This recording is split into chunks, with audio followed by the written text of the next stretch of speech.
Hello and welcome to another video.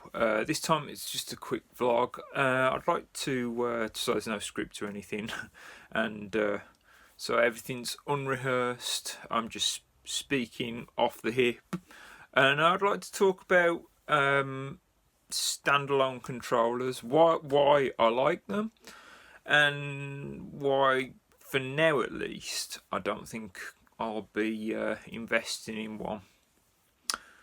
So, as far as liking them, I do like the idea of getting away from a laptop. There's a lot of people who are going to sort of say, "Well, why do you want to get away from a laptop so much?" And it's more the public perception of a laptop. Typically you do look like you checking emails and playing solitaire, and you're letting the computer do all the work, and maybe people see a laptop and think being a DJ is pretty easy, or whatever it might be, or some of the older school DJs, so like not using vinyl. That can get a bit tedious from time to time. The fact of the matter is, I use a laptop and that's it, and standalone controllers have come along and I'm still using a laptop. And I don't see anything that changing, but if something came along and enticed me away from my laptop, and maybe I would make the move and start using a standalone controller. I'd definitely get a lot out of that if I could. But there's a big reason why I don't, and it's a flaw that I don't really blame the manufacturers of these standalone controllers. Well, God knows the Denon Prime series have definitely come close for me. It's the idea of how much music you can store on them. And I know there's an argument about, like, you need to, all killer and no filler sort of thing, and make sure you've only got stuff you're willing to play. But, like, in my experience, especially as a mobile DJ, not so much as a club DJ, but especially as a mobile DJ, you are expected to have everything all the time. It's just the age we live in. We can't have everything all the time, but like I have been in some situations where I haven't had the songs I want and it's all kicked off. I'd like to think, I've got quite a large library of tracks, but and it spans over all sorts of genres, not just my own personal collection. Pop, R&B, old stuff, new stuff, stuff I hate, stuff I love. I've got a little of everything, and for the most part it gets me through, but there are those times where I'd rather have the track and not play it than need to play it and not have it. So there is that. But that's a different issue. It really comes down to, at the moment, I run rekordbox. And I run rekordbox off a 4TB external hard drive, including I've pointed rekordbox towards it. So rekordbox can't open without the external hard drive because the master database is on there. And I went through a bit of a rabbit hole with the standalone players because I could never understand why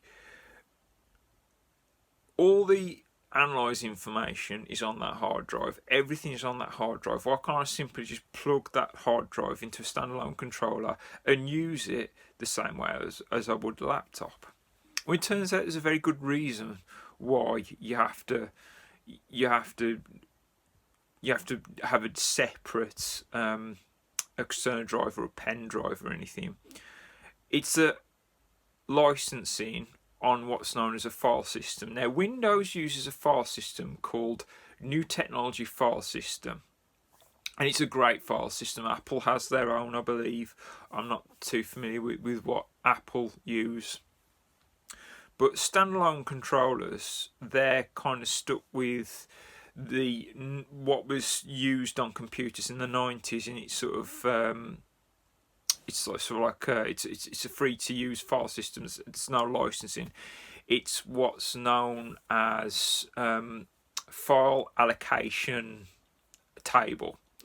It's a very old system, but the problem with it is it's slow, it's clunky. You can't store a lot on there. it's FAT32 file allocation table 32 gigabytes. There are some ways you can get 64 gigabyte out of FAT32, and you can get extended file allocation table, but I think that's limited to a couple of terabytes, and it's a bit slower. What would be nice, and this will never happen because of the license, would be nice is if I could plug an NTFS formatted hard drive LOI using a laptop and plug it straight into a controller, and the controller to understand it, and that would be great. And until that day comes, I don't think I'll be getting a standalone controller. Now, I wouldn't mind paying a little extra to pay for a licensing to use NTFS. That's me personally. But I don't know. I don't know what you guys. You're probably happy with 32 gigabytes is good enough for me. I mean, even if you edit your stuff, that 32 gigabytes isn't going to be good enough for a lot of mobile DJs that have to play a lot of stuff. I think FAT32 only really works for genre-based club DJs. Like if I was a club DJ back in the day, I could definitely use 32 gigabytes. But as a mobile DJ, no chance. Even if I edited everything down, you're still talking a couple of 100 gigabytes. And if I was using MP3 as well, and I kind of want to use WAV format, but that's a different issue. But yeah, that's my take on why I like the standalone controller, and also why I'll never get one. What are your thoughts? Let me know. And yeah, also don't forget to comment, rate and subscribe, and I will see you in the next video. Thanks for watching. Bye.